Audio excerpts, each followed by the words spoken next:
morning, everyone. Usually when I stand to speak, the first thing that people want to know is you have to know.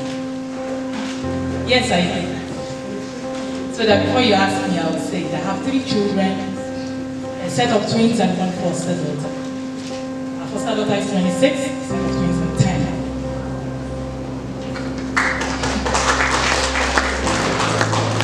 Okay, so I would like to say a bit of the things that were not said when I was introduced. My name is Wendy Oge, and I'm the founder of the Intentional Parents Academy. We have a platform on Facebook called The Intentional Parent, where we have 18,000 members as of today. And just in October, we were put on the spotlight for Africa, parenting in Africa. I was in California to represent Africa in October for Facebook, where we were, being on a panel, trying to push a narrative for Africa.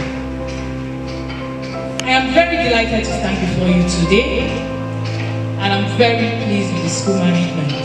Thank you again for this opportunity. And I also want to say that my second book got launched last month and have sold over 1,000 copies as of today.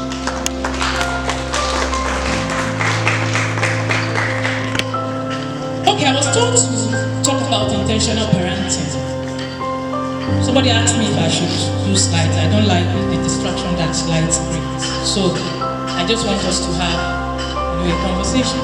Just look at me like somebody leading a conversation between you and I, basically. And one of the things that was told to me in that mail was that I should put a focus on emotions control.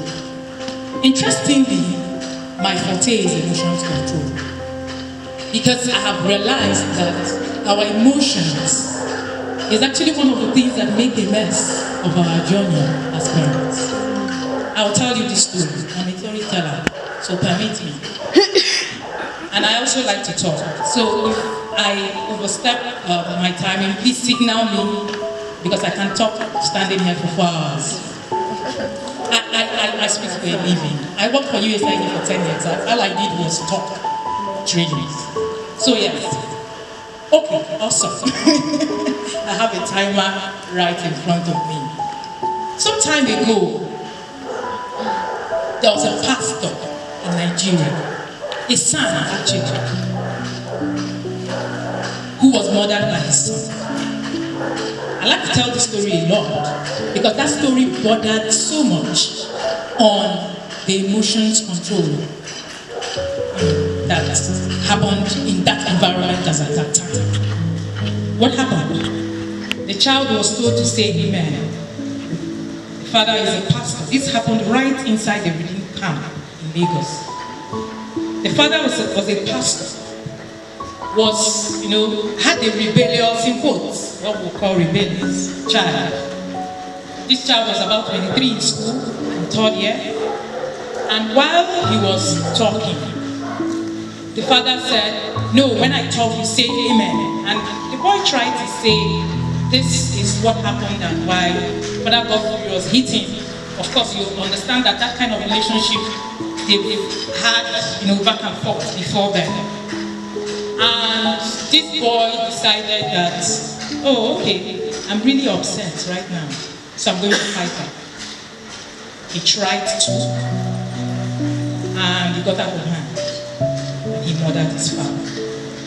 When he did, the first thing that came to his mind was to cover his tracks. And of course, in doing that, he didn't think of any other thing. All he thought of was to butcher the father in pieces, put him in a box, and go and throw him in the bin. And while doing that, on his way, of course, he was caught. What happened? A relationship that was strained. Emotions that couldn't be controlled. That's simply what happened. One of the first things I want us to understand today is that parenting is about you and not your child. That's one of my most favorite quotes. Parenting is about you and not your child. It's something that a lot of parents cannot, come in terms with. But parenting is about you. Who is the parent? You. Who has all the controls with you? You are the parent, not the child. So when we constantly try to push the bulk of our responsibility to our children, that means we are failing. Let me say that again. When we constantly try to push the bulk of our responsibility to our children, that means we are failing. Many times what we do is to say, no, this child got me angry. No, this child did this to me. No, this child did that to me. And we are pushing the bulk back to the children. But it's our responsibility to stay calm in health. It's our responsibility to teach our children to be calm in health. It's our responsibility to lead our children. Another thing that you will want to also take into cognizance today is that you don't own your child. Point number 2. I want you to have an open mind today because I might be saying some things that you might not want to do. But trust me, these things are true. You don't own your child. You're not the owner of your child. You are the parent, yes. You are the guardian, yes. And most importantly, you are the nurturer. Have you ever thought of planting a seed? What do you do to the seed? You nurture, you weed, you trim, and all that. I have a bunch of flowers in my house. And for every morning you see watching, when they are dying, you try to do something to it. You put fertilizers, you do whatever it is that it takes for that flower not to die. That's who we are. People who nurture. So our children are seeds, and those seeds, they're actually giving it to us, for us to actually nurture. So say you don't own your children. Another thing that you must also understand is that you are the adults. So the responsibility to control your emotions lays on you, not the child. I say something often in my community, and I say, your children don't make you yell or beat them. You decide when you do. It's your decision. So if you understand that these things are about you, if you understand that parenting is me, then it makes our journey very interesting. I would also want to say that intentional parenting is not an end, it's a journey. When you look at it as an end, everything I see today will look like magic. But when you look at it as a journey, you will understand that, okay, we are all work in progress. Many times I've heard people say that you do not learn how to become a parent. Very faulty narrative. People say things like, oh, after all, our parents raised us, and we don't have tried. I once wrote an article called What We Found Out. It went very viral on social media, and when you read it, you understand really, and then you ask some questions, and ask yourself, sit back again and say, did we really turn out? What is our definition of turning out right? And what is our definition of a society that has gotten it right? Now, these questions are the things that we should have at the back of our mind when we go on this journey called intentional parenting. Intentional parenting is all about yourself, telling yourself that I want to become better so that my children will become better. Not I want my children to be better. It's a faulty line. I want to become better so my children will in turn become better. So it's about you. So many years ago, about 10 years ago, I started parenting as a young mother. I wasn't even a mother yet, and I was presented with the opportunity to parent a teenager at our teen hospital, who is 26 now. She's about to get married. And when that opportunity came, I was parenting just like I knew. Of course, that's all I know. You can't be what you have. And I was parenting with the same style that I thought was faulty. And at some point I found out that it wasn't working. I told myself the truth. It wasn't working. I was hounding, I was yelling, and I was, like I always say, the only scripture that I knew about parenting them was spare the rod and spoil the child. And if there's nothing like that, I'm not listening to you. Fortunately for me, I hadn't had the twins then. I started my journey. I just told myself there has to be something more. This can't be all there is.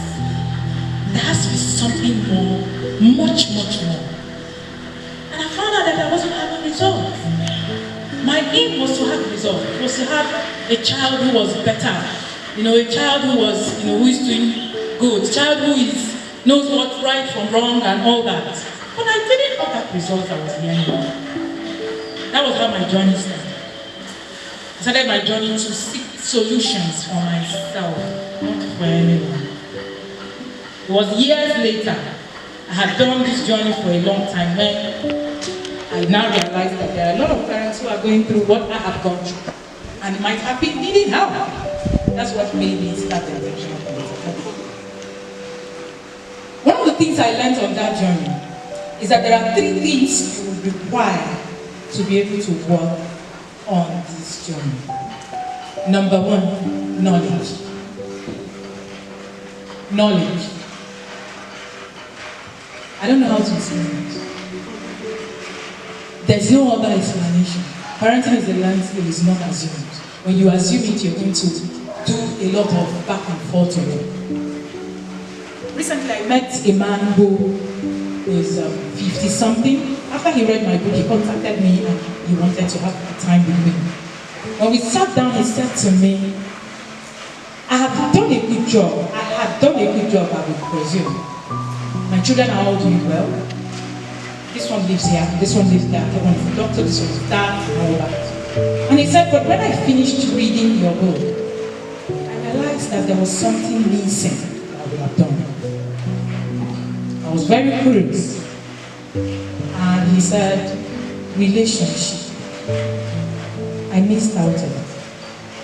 I don't have any relationship with my children. They can't sit down with me to have any meaningful conversation. I do not have anything with them while we sit down. We can't have any conversation. They can't be going through anything and I will know. Interestingly, parenting is one of the most difficult relationships to build. Why? Because you're standing at many things in one. You're not just standing as a parent. You're standing as a mentor, a leader, a friend, everything. Even a prophet. Our foster daughter would say to my husband, whenever daddy says anything, it happens. And in my mind, I'm like, what did she say? But hey, that's it. That's who you are. Knowledge. Knowledge is a prerequisite for this journey. If you don't know, you're going to make errors. And what happens when you make errors is that we're talking about human beings. When you resume at work, I remember my first day at USCIB. I was seated, it was an experienced hire. So of course, nobody is going to come and put you through and there are a lot of errors, make errors here and there. So that the podium talking to doctors in the nation, saying some things that it didn't make sense. Hey, I had to learn. There were errors. I corrected myself. Became one of the best classified life. But at the same time, those errors were there. Now, these were errors that I could correct. I could redo. How about a human being? There are errors that you make and can't be corrected. Like I said, I'm a storyteller, so permit me to tell you lots of stories. I have this client who is in his 50s, he's about 60. And he said to me, I hate my mother. It was a very hard pill for me to swallow. I am African. I hate my mother. And I said, why do you hate your mom, Isaac? In his story, he said to me from age 7, I was abused. I was abused at age 7 by my mother's sister for 2 years. When the first one was done and gone, the second one started to abuse me also at 9. And he said one of those days, my mom caught me and my sister, my auntie, in bed. While, of course, I was on top. And I said, my mom beat me so mercilessly. And she never asked any question. She was just ignoring. All she thought at that point was, oh, this boy has become so bad. And he said to me, he said, those abuses made a mess of my life. Today I can't keep relationships. I've been divorced 3 times. A lot of mess and they need to tell. That's why I say, if you don't know, you won't be able to do. When you look at yourself, you find out that there are a lot of things that happened while you were growing up. That was just half of ignorance, and then it was taken out of you many times. Now, that is not to say that our parents didn't have values that were excellent. There was so much bad values passed on in that generation. But at the same time, there was also a religion. Now this is coming from the point of, oh, you need to do something else. Let me also take it from the point of the times that we are in. The 21st century is a tough time to be a parent and to be a child. You know, when people say, why are you saying this? Why do we need to learn? I smile. The 21st century brought a different world to us, every single one of us. For your information, I've never met your host before, my host before, your school. This is my first time here. This is my first time of meeting the school management. All our communications have been online. That's how much a game changer the internet is. The internet is a game changer in the 21st century, parents, and you must recognize that. I ask parents, we say, oh, these children are, how many times were you exposed to pornography? I don't know about it. Growing up, all I saw was Hill's magazine. Kebe Super at the back. She wasn't even naked. You try to watch pornography, you get stuck. By the time they are back, they catch you because never would have taken light. And you know, so you are so scared. There are a lot of things to be afraid of. But I tell you today, your child on WhatsApp gets jumped up with pornography in his face. So what we need to teach has become even more. So you can't sit back and say, no, I do not need to know. You will be doing yourself a disservice, you will be doing your child a disservice. If you sit back to say that, you need to know. That's the truth. There's a lot happening out there. I won't begin to bore you with all the plenty stories of children that we have come in contact with. Today we have 9-year-olds getting addicted to drugs. Who knew what drugs was going on? Drugs? How? From where? But today we have 9-year-olds. We have sibling to sibling sex abuse happening constantly. And don't sit here and tell me it's not happening in your home. That's the worst thing you can tell to yourself. The best thing you can tell yourself is, okay, I will need to make more effort and then begin to do more. So because when you sit back and say, oh no, it's just those homes that they are talking about. It's not happening in our homes. It's not about me. There are people that it happens to. It happens to everybody. It can happen to everybody. Knowledge is not something we can run away from in this time. So you need to learn, you need to read, you need to know. You need to know. There are too many things. I am still reading. It's a journey. There are too many things that you need to know. And those things that you need to know are not even things that are specific terms that you need to begin to now go back to. The second thing that you must take into consideration are skills, building skills. I said earlier that you can't give what you don't have.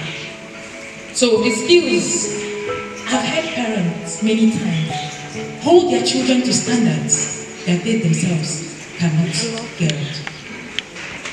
We're holding the children to standards that we can't measure ourselves with. It's one of the things that keeps me awake. I want you to learn something, then I learn it myself. For instance, emotions control. Recently, I was called to my children's school to come and mediate on an issue.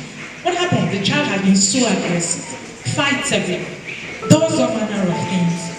And by the time I got to the school, we had a conversation with the school management and all that, and I said, well, I would like to see his parents, if need be, and if they will oblige him.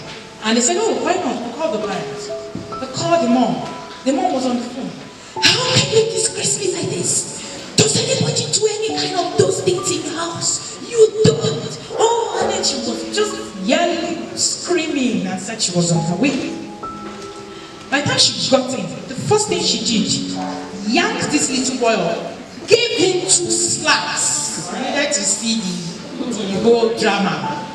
And he yanked him, beat him. She was so violent on the boy. I smiled. And I said to them, this is where it's coming from.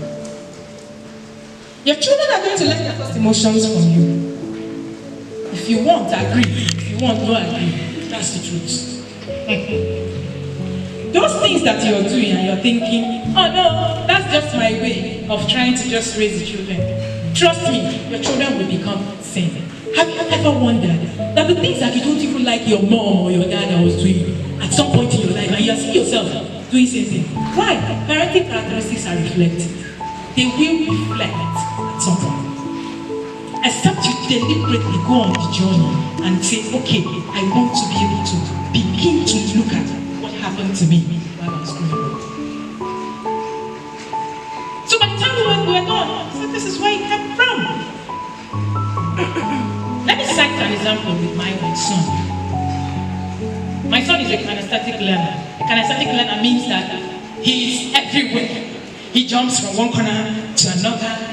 He's not a look at the blackboard and learn kind of child. He's not going to learn. That's the truth. Teachers, I hope you're here. There are children that will never learn sitting down and being quiet. They are going to jump all over. My son is a star student only because the school recognized that this child is a kinesthetic learner. I'm not going to be that, oh, we have to sit and then, he's going to learn by doing. Many times our schools do not support those kind of learners. Unfortunately, it is something that we're trying to push, that schools will begin to understand learning styles and begin to implement them. Because if a child who is a kinesthetic learner or a dominant kinesthetic learner who learns, with other, my son is also, visual, but kinesthetic is very dominant. And then you sit him down and you say, oh, he's not doing well. Of course he's not going to do well. So, that kind of learner, you need to teach him. Sometimes we're correcting our son. We need to do drama for him to understand what we're saying. I'm not joking. Oh yes. We need to do some kind of drama. So, Ayo, you need to do. And sometimes I'm like, this drama is hard. But I tell you something.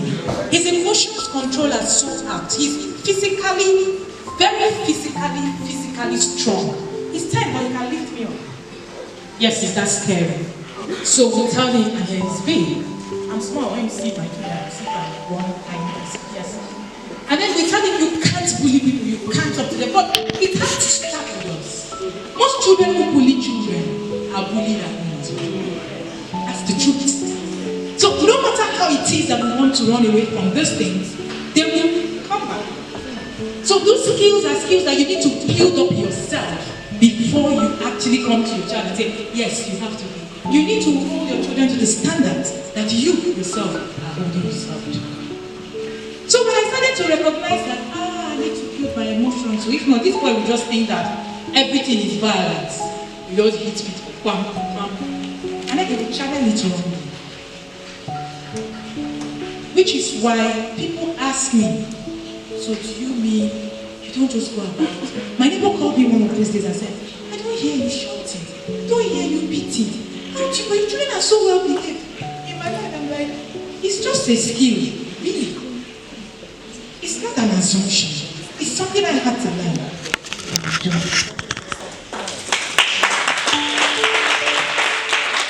When you begin to have your children run away from you with their errors, then of course, it means that there's a bridge. Am I permissive? No way. If you know me, you will know. I hold my children to very high standards. And that's because I've told myself that I also hold myself to very high standards. And I also agree to be accountable to them. Early this morning, my husband wasn't around. My daughter came up, so it's just us in the house. And then she comes into my bedroom to say, okay, so I've made your lemon tea, and I have been able to put your things in the boat. But I actually think you need to be up. Maybe you slept late, but you still need to be up. So, what I'm saying is, the skills that you're building yourself will translate to whatever it is that you're doing. You won't know it, but as you're doing it, these skills are being built around you. I grew up with books. I grew up and I saw books. Nobody told me to read. We're 5 in number, we're voracious readers. Nobody.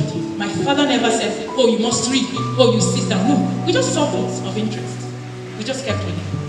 My brothers and I are all published authors. We just kept reading, and we just kept reading. Why? Because my parents just felt, this thing, I want to be reading. We just saw them reading, and we just felt, wow, this must be something that we need to do. Like I said, we hold our children to standards that we ourselves cannot measure up to. Many times I hear parents say, oh, my son is not reading. Oh, he's not doing this one. Oh, he's not doing that one.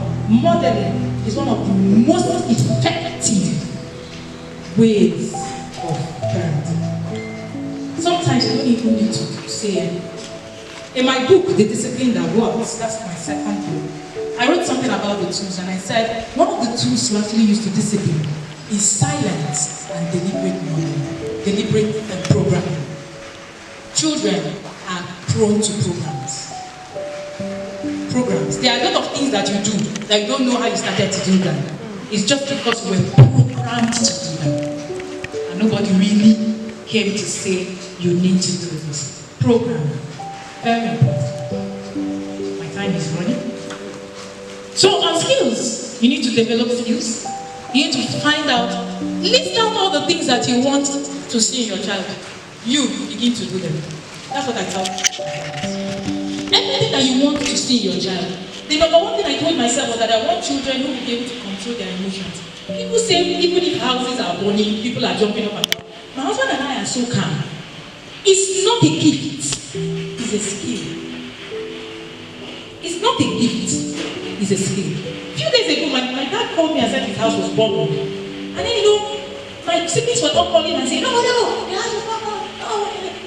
I was as calm as they said, you started again. I was laughing. I said, I'm just thinking of solutions. What do we do? I wasn't always like this. I learned it. I learned skills. And when you do, you build skills yourself and you build your children, the skills in turn. You won't need to be shouting and hitting anybody. Trust me. I won't. You won't need to be jumping up and down and doing things. You find out that it becomes easier. It becomes smoother. Like I said, intentional parenting is not an end, it's a journey. And every day, you build something, you continue to improve yourself.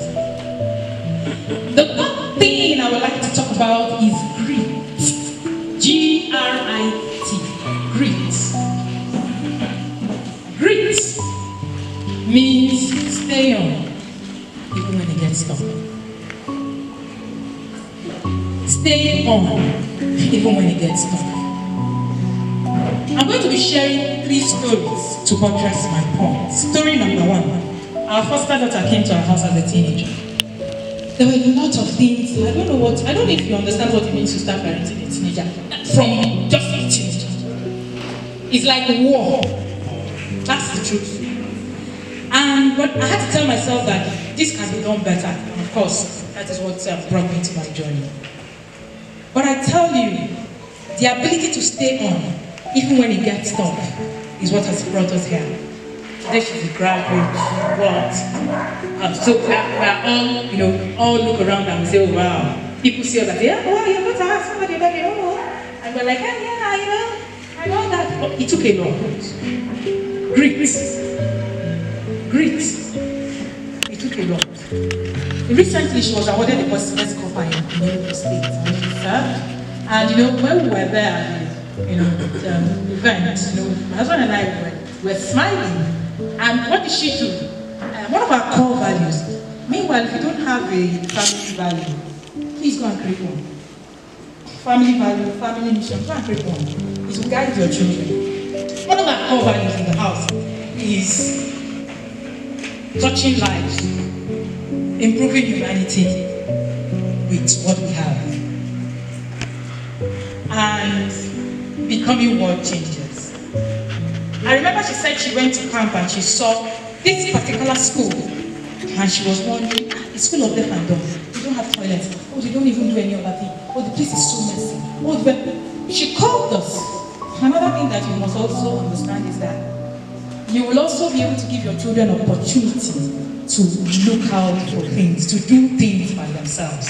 She called us and said, I need to do some amount of money, I need to do this project, and blah, blah, blah, blah, blah. We're like, okay. Then we sat down again and we talked about it. Give her this money, it doesn't make any sense anymore. So she needs to be able to devise a means to be able to actually do this for nothing. And while she was there, she crowdfunded. She told us, we said, we're not giving you the money, but we still want you to do the project. So you have our support, emotional and every other way, but you won't have money from us. And then, she looks and she says, okay, I've seen my parents do things from nothing, from absolutely nothing. She went into that project, raised funds, and that project became the best project that ever happened in Enugu State, in NYC. And she was also put up for a national award that will happen next month. And when that happened, a lot of people came and said, oh, congratulations, oh, I saw your daughter on news, oh, I saw her on newspaper, oh, I saw, and we were like smiling. And my husband said, it takes a lot of grit to get here. Seriously, it does take a lot of grit. Because I know a lot of times when I just wanted to just give up. I'm tired. I can't do this anymore. Anybody that wants to be what they want to be, please let us continue and become what I want to become. I will tell the second story. On my way to the UK, I think that was some years ago, 10 years ago, I met this man that I was sitting with. He was also traveling, he was going to Ireland. And we got talking. An elderly man. He asked me my age and I said, I told him. Then he said to me, oh, that's the age of my last child. And he's still in school. I said, but look at you here. You have a blossoming career, you're married, you have children. I smiled. And he said, but there's every reason to give thanks. He started this story. He had 3 children and he wanted the 3 of them to school abroad. He took the first one to the US, did very well, came out excellently well. Took the second one to the US, did very well, came out excellently well. One of the things that you must understand is that your children are not the same people. If they are 3 different human beings. I have a set of twins, they are 2 parallel people. Sometimes I'm like, how do people come at the same time and become so different? So different. Apart from the fact that they are boy and a girl, this difference is so glaring and so clear. So he took the 3rd one to the UK, and when that one got there, a lot happened. He got into drugs, a lot happened, and he couldn't cope. He said for years he left him there, and he felt, it's too shameful. There's a lot of shame around this thing. How will I just bring, and they are pastors. He said the woman refused. He said one day, and he just read one book. And then he found out, about staying on. He just said, but this is my responsibility. I signed up for this. He said he took his next available flight. He went, told his son to pack up, and brought him back to Nigeria. He said when he came, the mother said, no, don't let the people know. Oh, don't, just lock him up. Oh, no, just... He said he decided to give help to his child. He said apart from going to rehab, that the help the child actually got was much more from him, the emotional help that was required. He said, in fact, he almost gave all his life trying to do that. And he said, 2 years down the line, his son comes to him and says, Dad, I think I want to go back to school. I've got myself an admission in Liverpool. I want to go back to school. And I said, you want to go abroad again? I want to see you. I want to be able to see you here. The boy said, no. I've learned my lesson that you helped me. And also be able to do this today. Can you trust me? I said, I'm going to give you a chance. I said, okay. Took him to Liverpool. On that day, that journey, he was going to for his graduation. He was graduating the first student. What happened? Greed. Ability to stay on even in university. Parenting is hard. I'm not trying to scare you, but if you look at it that way, it will make you put in a lot of work. Parenting is hard work. Many times, what happens to us is that we do not so we look for these what am I supposed to do? Some time ago, a particular man who was a highly placed man in the university, he was a university lecturer. Was a professor at that time. He had an only daughter, he was very into she was born again, everything. And at some point, when his daughter arrived at 19 and said she was pregnant. Have you ever thought in your mind that if your child gets pregnant, what will you do? It's not a question you want to think about. We tell that to ourselves. When you know the truth, these things can happen. Preparation actually tells you that you are prepared, and when it happens, what do you do? That's the first thing. When you're prepared, that's where knowledge comes in. When you're prepared, when it happens, you take it and you are able to solve the problem. She comes back and then she says, oh yes, Father said, this one is tough. He said he remembers that he spent a long time of his time abroad. And he remembers that in those times when they were in school, that they were attending some parenting classes, and in fact, he said those times was like, what's he about? Why do I need to attend all these things? I don't need it. In Nigeria, we don't do these things. And he said, it came handy at that point. And he looked around and said, he remembered that him supporting the daughter emotionally was very important. So he called the daughter and said, I'm going to support you, it's my responsibility. You're going to be supported emotionally, given whatever it is that you need to have. But I will not take in your responsibility. It's a part of what you're going to be doing is that you now know that you have a child, so you must take responsibility. Because I will pay your fees, but you make sure that your child is catered for. So I will do everything for you, but your child is your responsibility. So the lady tells me that she goes back to school and she's wondering, am I a mother, a babe, a sister, what am I? She says it's in school, she's working, she's sending money to. Father insisted. He wasn't poor in any way, but he was ready. So he insisted and said, you will go through the process. That's for every action, there is a consequence. But you know, many times what we do is that we remove the consequences for our children and substitute it for shouting and beating. That's what we do. That's what we do. When you hit and you shout, many times you don't have the liver to do any other thing anymore. You're like, I'm beating him now. He has taken a lot of money. It's okay. Let me just beat him. I don't have to hit you. You don't go through the consequences. In peace. So you save me my blood pressure, and you save me my hands, and I also save you your body, and then you go through the consequences of your action. So,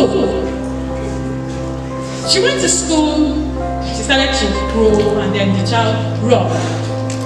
Eventually, she became so good, she came out very good result, became so successful.